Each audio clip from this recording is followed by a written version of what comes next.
Powell Hall in St. Louis opened nearly 100 years ago and has been home to the St. Louis Symphony Orchestra since 1968. It's iconic, historic, but due an update. The problem? Historic halls like this weren't designed for modern audiences, performances, or how an orchestra works today. So, how do you bring a historic hall into the modern world without losing what made it special in the first place? After 2 years of renovation, I've come here to the reopening of Powell Hall to find out. As well as renovating the hall to improve the acoustics and the experience for audiences, the project has also seen a brand new extension being built with an education and community centre, a backstage area for musicians, and also a new lobby to welcome audiences. The grand opening's in a couple of days' time, but I'm here for the media day to have a little look around before going to a concert in a couple of days' time. Let's go have a look.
So the first thing that hits you as you come into the new lobby area, apart from this incredible staircase, is actually the amount of light that is in there. There is now this huge glass window in the shape of an arch, and all of a sudden it really opens up the space. Normally historic halls, you can't see inside, you feel disconnected from the area, and they can be quite dark places.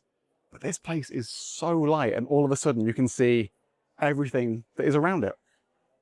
So historic concert halls are incredible buildings, but they were never designed with the modern day in mind. What were some of the challenges you were looking to address in adapting Powell Hall for the future? Right. So as you know, Powell Hall didn't start out as a concert hall. It used to be a movie palace, like one of those like vaudeville movie palaces. So, you know, it was from the silent movie era. So there was always live music. So it had very good acoustics. They were slightly improved in the 60s when the symphony moved in. There was already one transformation that happened. And now this was the opportunity to kind of give it another overhaul. And besides the acoustics, accessibility is the other big topic for the hall, you know, like making the seats accessible and giving just a little bit more comfort. You know, like in the 60s, the seats were quite tight. We had about 2,600 seats in there. We reduced the seat count by almost 500 seats. But now we're giving, you know, the audience wider seats, aisles that are more accessible. We had to reshape the floor slightly, which sounds easy, but it's an extremely tricky thing to do in an historic hall. So we did all these things, and keeping in mind that we don't want to change the character. You know, you come into the hall today, and you're maybe a long-term patron, you kind of notice that there's a little touch-up here and there, but you don't, I hope so, you don't see that it's like a different place. It still has the same soul. So that's the hall. That's the renovation part of it. But then we did a whole lot of other things to as part of this transformation, we added a whole very well-functioning, state-of-the-art back of house to the project, which is east of the flight tower. So all the artists now have, great practice rooms, they have changing rooms, they have all the things that they need, a library, musicians lounge, everything with daylight. And then the whole front of house never really worked for a symphony. It was too tight. It was meant for a movie theater. So these movies, they would be running nonstop and people would come and go. So the lobby was never large enough to accommodate everyone at once, which you want to do at a symphony. You want to mingle before the show. You want to spend time during intermission. And that is now possible with this expansion that we multiplied the area. Basically, we gave a ton more amenities. There used to be 3 concessions. Now we doubled that number. We have concessions on every floor. We have More bathrooms, toilets as well, yes. toilets, close to every seat. People don't have to change levels and walk around the building to find a bathroom. By building a whole new extension, the St. Louis Symphony have managed to create an opportunity to give audiences what they might want in the modern world. So for example, we have more concession stands and places to get your tickets. The number of bars has increased from 3 to 6. The number of women's toilets has doubled from 43 to 79. All these things add up to a much better audience experience, and they may seem simple, like having the chance to meet your friends in more space and not feel crowded, less time queuing for bars and drinks, but these things all add up. I'm not entirely sure if you can hear me with the orchestra warming up, but my first impressions are, 1, this is very vertical, it's quite a steep hall. You can really see it was built in a different era where this was kind of what you'd expect for vaudeville or theatre or shows or cinema. But it works for a concert hall. Like, one thing I love already is I can see the entire orchestra from being up here. It's not that I am seeing just a wall of players and can't see the brass section or different people. But also the detail is incredible. Like the foyer, you still get that wow factor, the white, the golds. It still feels incredibly impressive, and yet somehow not totally disconnected to the modern entrance that we saw at the beginning as well. It kind of works.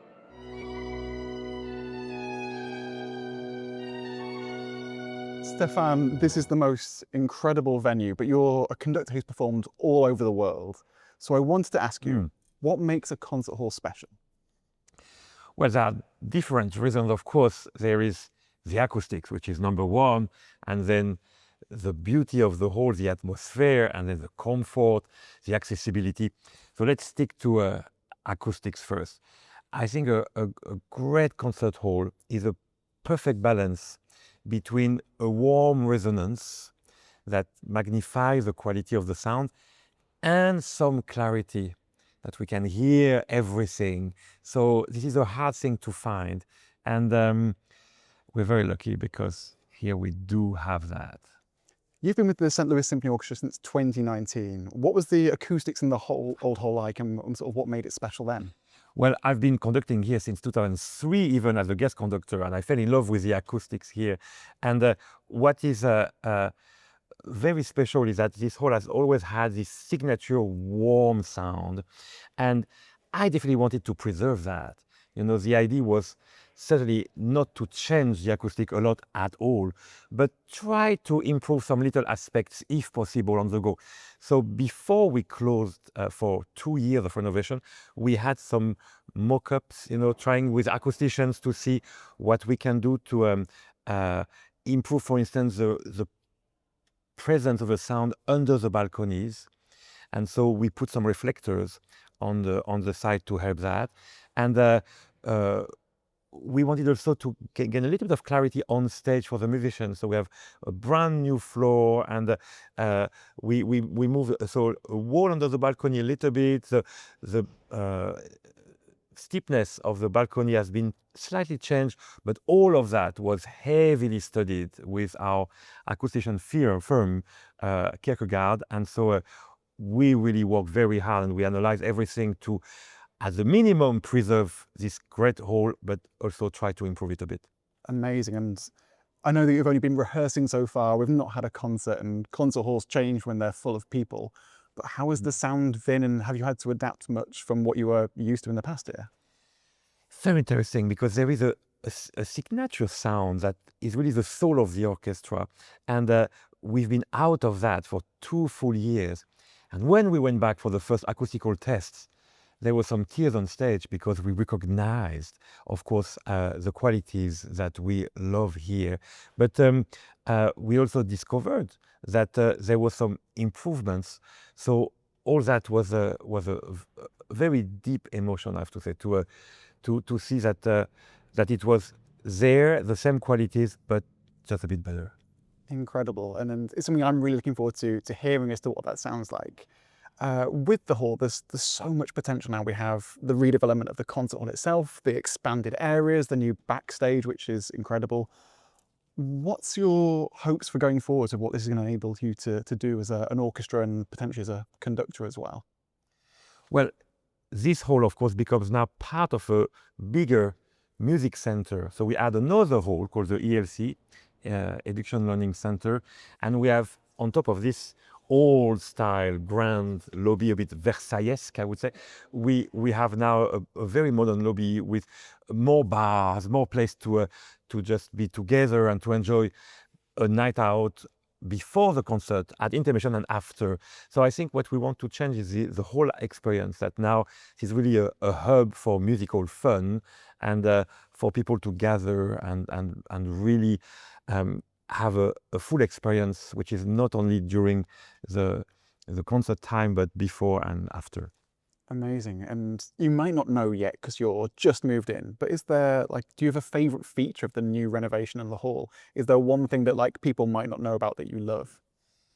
Well, you have to go to the very last row of the balcony, because during the acoustical tests, I've been, of course, walking in the entire hall and try to sit everywhere and see the difference. And it's all good seats, but when you are at the very top, there is something very strange, is that the whole sounds like a loudspeaker, and reflects the sound so strongly that even if somebody whispers in the stage, you are 170 feet away, you still hear it so clearly over there. And somehow you have the feeling you touch the sound. And that's a very special immersive feeling. So that is my favorite thing, is when I will come to listen to concerts not conducted by me, I will certainly try often to go at this very last row. And otherwise, I love the new lobby, and I think the great stairs are very impressive. It's a really architecture feature. And what I love with live music is that it's purely acoustic. There's no amplification, and so it's really just the vibration in the air of some musicians playing their instruments, and it just floats in the air and connects us, right? And I think it's quite magic that that a whole can agglomerate all this sound together and create something that is more than just adding the different sound, but multiplying them somehow. It's quite mysterious, and that makes actually a whole like here an experience and something very unique. I don't think you can replicate that at home. So the good news is that where now we are getting more and more things always, coming to us, and every entertainment and even food now and whatever, just everything coming to us, Amazon Prime and whatever, delivering everything you want. I like the idea that people will still have to come here and be together and forget about any digital distraction to actually just feel something magical, which is the very special sound that a hall like that can create. It's kind of almost a sacred feeling to me. It's very spiritual. It's unique. As great as the original Powell Hall was, it wasn't the best of the musicians backstage. Like many old historic concert halls, they didn't have enough space to have ideal changing room facilities or storage solutions for musicians to leave their instruments.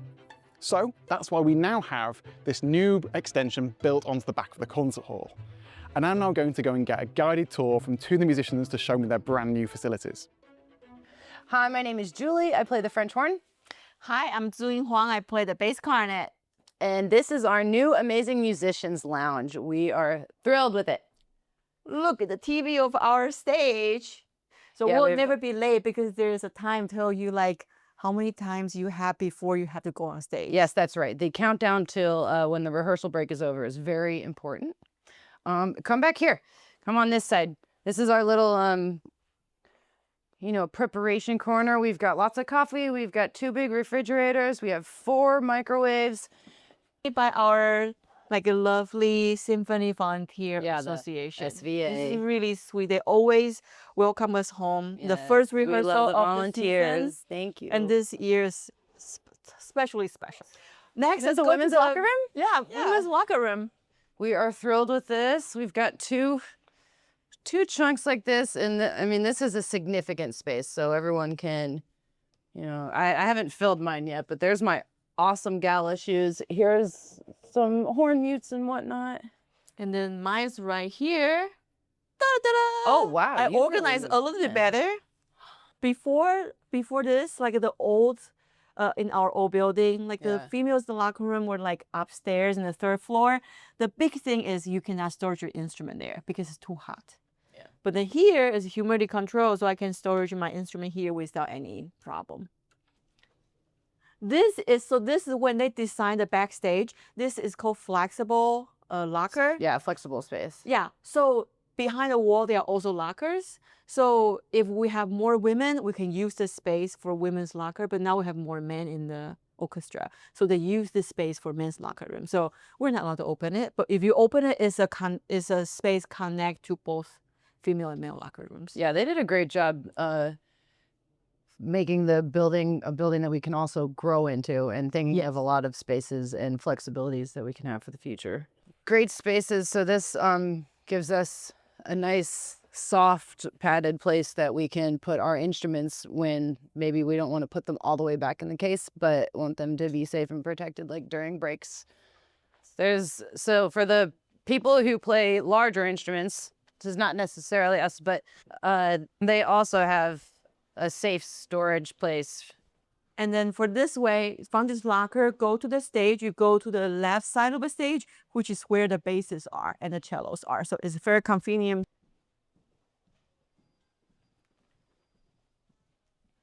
So this is the Stewart Family Education and Learning Center.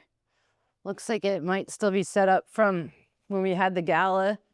I know that there was dinner served in here, but eventually we will be doing things, teaching, music, potentially an extra rehearsal space. And in this room, if you look up, there is a media room. So this can do for recording, for anything. And then they can set up chairs for like a kids concert, for all kind of variety of use. Also, this space, you can see there's a huge window. So I think that they told us when they designed this, they want when people going outside, they can see we play music here. Here comes the most amazing part, in my opinion, of the concert hall. I love our new lobby so much. Yeah, me too. It's so pretty. I love this art installation. Honestly, I don't know why I took it upon myself to be very concerned about the accompanying art with the opening of the hall. But I don't know if you know, in 1968, when they opened the hall, Robert Rauschenberg was commissioned to do art. And he's like a big deal, like a la Andy Warhol from that era, collage style. And when I turned the corner and saw this, it just took my breath away. I think they got it so right. I love it. They feel like sound waves or like petri dishes. It feels alive. I think it's fantastic that this institution has committed to incredible architecture and art. So not only picking Snøhetta and the building that we have here, they designated a spot for a site-specific installation. That wall is about 40 feet high, and we had to be creative and think about like what goes on there. So very collaborative city. We worked with our local institutions, our local museums and curators, and went through a process of finding the right artists. The artist that we engaged, world-renowned, Sheila Hicks. She's American. She happens to live in Paris. She is in her early 90s. She is a pioneer, and I think her vision of this incredible color and using textile, there's an element of humanity there and warmth. And I think with this like beautiful modern environment. It adds some sense of welcoming. Here's our Guggenheim stairs. I mean, come on, that's great, right? Yeah, there's not a boring corner, you know. This building's really interesting. I'm just so happy. Now we're about to speak to Maureen, who is the VP of Education and Community Programs, to find out more about what they're doing to make this more accessible and train the next generation of musicians. So there's a door here that we no longer use as an entrance.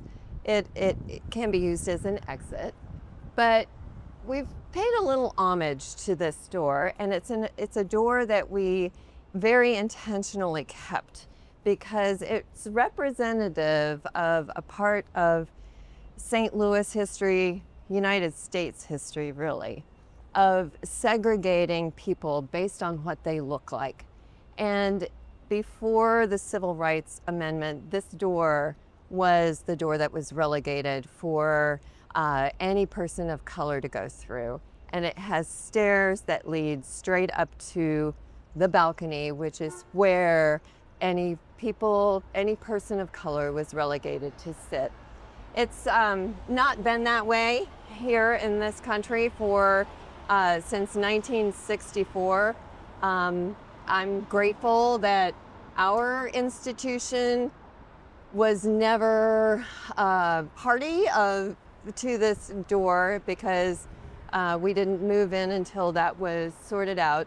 But we kept it. We could have covered this door up, but we didn't because it is a part of this building's history and we want to use it to educate people. And then with the new grand entrance itself, when I look at this, I see arms reaching out to welcome people in. And it just pulls you in. It's no longer a closed rectangular building. It begs for people to walk up and inside the doors. I love how they've accomplished that with this new structure.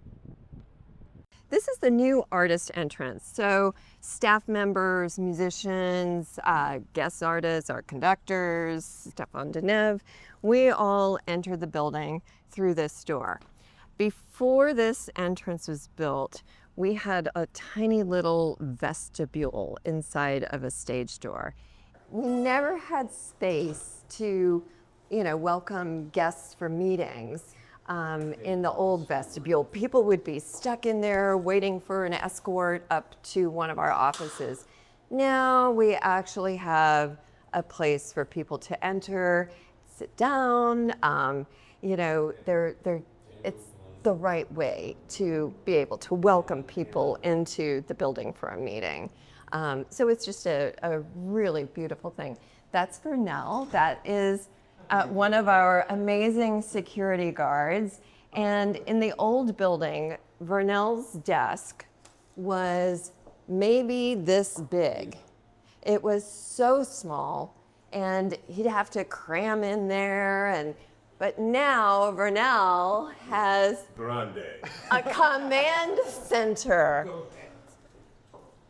So Powell Hall was built in 1925. And back in 1925, we didn't think about people with mobility issues. The aisleways down at the side used to be much more slanted, which was a big problem for anybody using a walker or a wheelchair or in any way mobily challenged. So we have more than, I don't have the exact number, but I think it's quadrupled our wheelchair seating capacity. Welcome to what we call the viewing room. It's nice and quiet in here, although some people do have the ability to turn on the sound for whatever is happening out in the concert hall. It's just a great little escape hatch for people who just get a little bit overwhelmed. All of our staff is trained to work with people every age who have sensory sensitivities. We have a sensory station out in the lobby that makes things like weighted lap blankets available so that people can feel secure. Fidgets, fun things for people to do with their hands to take their mind off of whatever is causing them any bit of stress. We have ear defenders should somebody need to muffle sounds a little bit. We have a wonderful youth orchestra that's associated with this organization. It was started in 1970 by then assistant conductor Leonard Slatkin. 55 years later, the youth orchestra is a destination training ensemble for youth in a 200-mile radius, ages 12 to 22. It is now Friday morning, and today is the first of 3 concerts over opening weekend here at the Hall. So I'm now going to head inside and not only hear what it sounds like for the first time, but also get to speak to audience members about what it means to them and what they think to the new hall.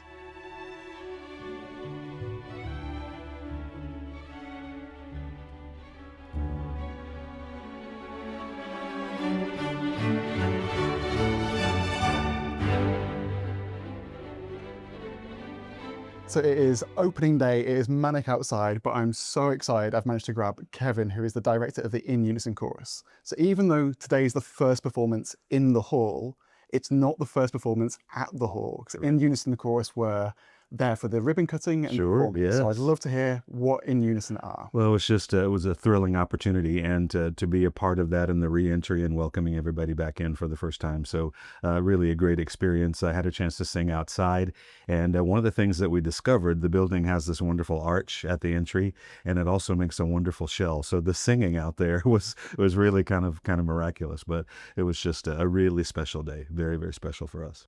So the In Unison Chorus is part of the community partnerships here at the Symphony, part of our outreach, and it actually grew out of the In Unison program. So there's a program with historically Black churches in the area, and so the chorus is an outgrowth of that, giving the orchestra an opportunity to connect and to make music and enjoy a relationship with those churches. So from the In Unison program, orchestra members go into those churches and perform on an annual basis as they are requested. The chorus does several concerts a year, and as a part of that community partnership and our outreach into the St. Louis community.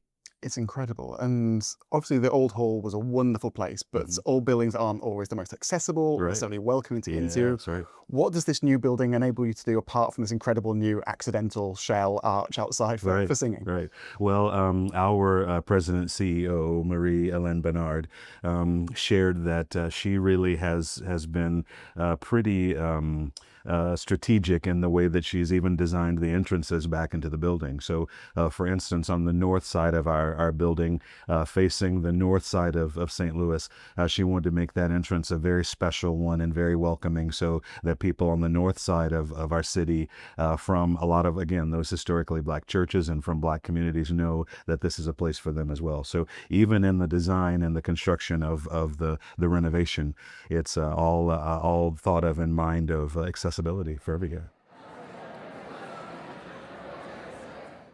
It is now concert time, so I'm heading into the hall. I'm not going to be filming the concert, but I will be catching up with people afterwards to get the reactions, so I'll see you on the other side. So Spencer, you are a member of the chorus. You've just sung in the first half. What's it like to be back in the hall?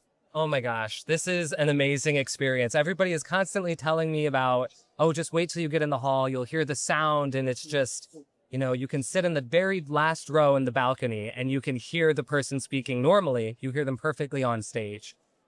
It's just something so incredibly special that I'm just so lucky to be a part of. So Marie-Hélène, we've just had the first concert after 2 years back in Powell Hall. It's the first chance to be back there and see audiences. How do you feel for being back? We feel ecstatic and very happy. I think being back with our audience in this reimagined space is very, very special. And what a triumph. I mean, just musically, we conceived this program over 2 years ago. you know, you think about how this will be received by the audience. There was a new commission of a work by James Lee III and Kevin Putz, and I think the reception of the audience was extraordinarily humbling and also really joyous. Totally, and we're now sat in the sort of the historic part of Powell Hall. Even though it's had a fresh lick of paint, it's now looking glorious. This is the original part.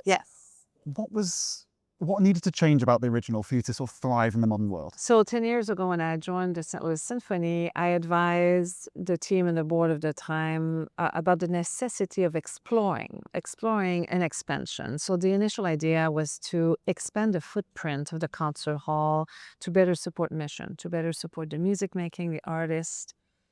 Basic things such as more restroom, ADA, what we call ADA in the US, accessibility, and also just to have a great social space, entertainment space. So Friday morning we serve coffee and donuts, and the donuts were flying and the coffee was flowing, but there were donuts and coffee on every single level of this new expansion. So there's something truly extraordinary about this, and the architecture we envision with the help of our lead architect, Snøhetta, was just truly to shape something that was beautiful, that was speaking of what music means to us, the sound of music, but also the shape of music, and what is really inherent to this experience of music with a live symphony orchestra. Definitely. I think so many more orchestras need to have donuts with their concerts. That is my biggest takeaway from this whole trip. And all of us who work here just try to steer away from donuts on Friday morning. It's a fight. And then I succumbed this morning because I hadn't had breakfast. And then during intermission, I hid behind a door and I ate my donut, only to realize a few minutes later that I had sugar all over my face. And then some donor just greeted me to congratulate me, and in doing so said, and you have a beautiful constellation of sugar on your face. So I thought, oh, thank you for that. So that's the culture we have, is that I love that people, whether I know them personally or not, are comfortable enough to come to me, to come up to our team and say, thank you, we love this. And the outpouring of love and affection for the orchestra, but also for us who work behind the scenes. It's really humbling that people recognize how much work that was invested in this by a team over the years. Definitely, and you must forgive me because before coming, I didn't really know of St. Louis, and I didn't know what the orchestra does, and I didn't know the hall. And yet I've been blown away by both the place and the orchestra and the warmth of people and their connection to it. If there was like one thing that you wish people knew about the orchestra and St. Louis as a whole, what would that be? Oh, that's a great question. I think we're one of the most innovative and authentic. I think the integrity of this organization, both artistically, we talk a lot about artistic integrity, and also how we operate. I think it's unique and I think it's unparalleled. And, you know, we're the second oldest in the country after New York, and people say, do people know you're the second oldest? And at the end, I would like to think that I'd like to be seen as an orchestra as the most innovative, the most forward-looking. And in 10 or 20 years, when we have experienced that shift in generation, which is really happening before our eyes, and it's not just us, it's every single industry, that people say St. Louis had it figured out before everyone, and that we become a model of artistic integrity, and that we say the art form continues to thrive because we have figured out a way to engage people in a very, very deep way. And it's not, oh, aren't we good, we're better than, but it's like, how do we contribute to fostering a future for this art form and the live symphonic experience, that we are not afraid or ashamed of being ourselves. I think that's where that artistic integrity, and you heard it this morning, is so important. We're not denying the past, but we're forging the future. And I think both can live together. It has almost come to the end of my time here in St. Louis and at Powell Hall, but the opening weekend is continuing and I have one more concert to go to. Yesterday's was a morning coffee concert, and now it's Saturday. It is an evening crowd, including an after party to celebrate the opening of the hall. So I'm going to go inside for one last time and chat to some audience members about what it means to be back and have a little bit of a party.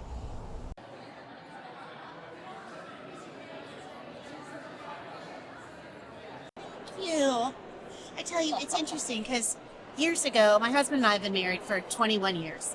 And before, you know, when we were first dating, this is where we would come. And then we had children, and then we just got busy with life. So probably within the last 3 years, we've come back to Powell Hall. And not even Powell Hall, but just to see the symphony. And because of the last 2 years, we have not seen them in their home. that finally we're back and it's better than ever. And it is breathtaking. It is more than I could ever expect. And we are on a date tonight. And it is beautiful. What's it like to be back? Absolutely transformative. I think that the new space fits the story of SLSO, St. Louis Symphony Orchestra. It really marries the history of this hall with the future. It does a great job at really ushering in a new generation of people. I have my friends here with me, and so they're able to witness this sound and experience it. And so it's beautiful to really just watch the evolution. Amazing. And what do you think for the new extension, the new lobby, all this new building around you? What do you think for that part? I think the new entrance is spectacular. I think it welcomes in a new community of people. It's very circular, if you notice it. The architecture is very inviting. It's accessible. You can tell that everything's been widened from the new entrance, and then you also have the Del Mar entrance as well, which kind of lets the people know on the north side, hey, come and spend some time with us. You know, before I feel like it was probably cut off to other areas of the city, and so now it ushers in all of the people in St. Louis. Amazing. And finally, what does the Symphony Orchestra mean to you? It means revolutionary music, classical music that gets to absolutely transform a lot of people. There's a foundation in classical music. It absolutely is the foundation of music, so it makes a huge difference. We get to still spread that to a younger audience, to a newer generation, to more people that haven't got a chance to experience that. It's absolutely amazing. To me, the Symphony Orchestra means bringing in new works and inviting the community to experience those works. It's really transformative and powerful the way they support new artists.